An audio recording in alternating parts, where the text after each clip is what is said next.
I have been looking into body image and the sexualization of the human body for the social sustainability aspect of this project. I looked at the struggles that so many boys, girls, men, and women go through mentally and physically in order for them to be accepted in society by looking a certain way. The media is one of the main reasons why body image and the way we see ourselves is such a difficult subject. Many people feel as though they have to look a certain way in order to be accepted, and this is mainly because of the way people are perceived in the media. You have to be skinny and have a big butt, but also remain healthy. You need to be strong, but not cry or show emotion. There are a number of people that look in the mirror at their body and are not happy with what they see, simply because it doesn't look like the men and women in the magazines. But those men and women in the magazines have been photoshopped. There are countless videos and photos about models posing for a magazine, and even they aren't good enough for the look the company is putting forward. So even the models are photoshopped to fit that ideal look. I was looking into the fashion industry, particularly the modeling industry, for the environmental sustainability. I wanted to look into what the modeling industry is like in relation to body image and body standards. Which brings me to my two interviews. I interviewed Sarah Bizogny, the manager and men's booker for Vivian's Models, and a professional model I've worked with previously, Eleanor Bailua. My questions for both these interviewees were very simple since I was trying to get two perspectives on the same issue, however still keeping the questions relevant to the interviewee.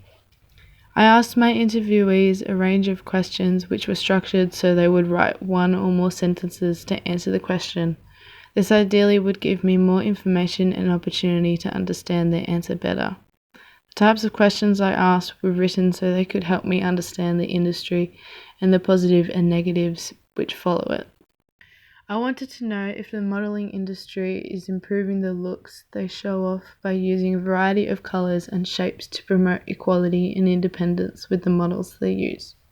For example, I asked Sarah, do you try and be as diverse in colour and size as you can with the models you select? Why not? And how do you go about this?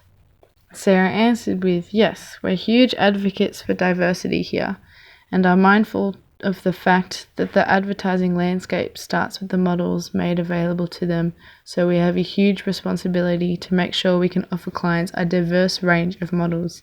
We have a curved division and represent models who are size 18. Beauty comes in all shapes, forms, colours and sizes.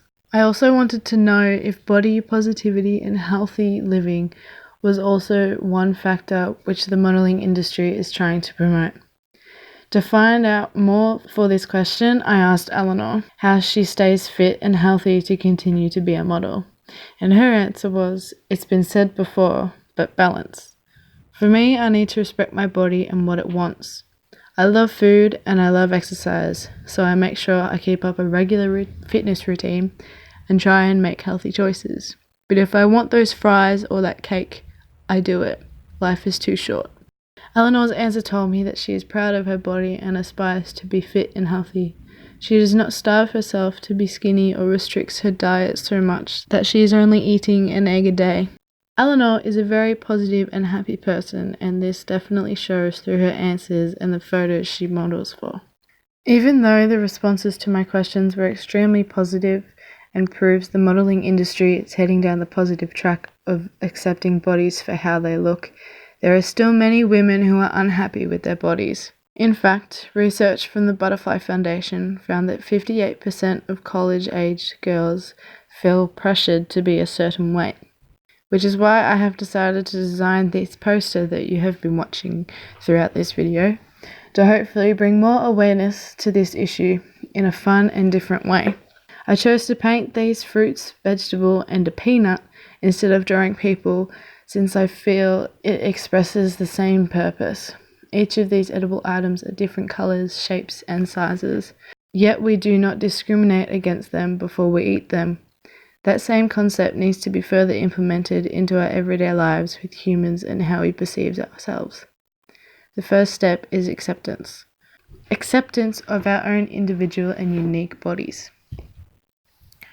The presentation for this poster is simple.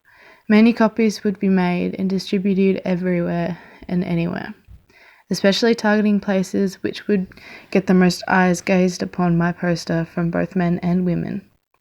The back of the toilet stall door is one of the ideal places, since such people have time to kill while doing their business, therefore would read and contemplate my poster while they have nothing better to do.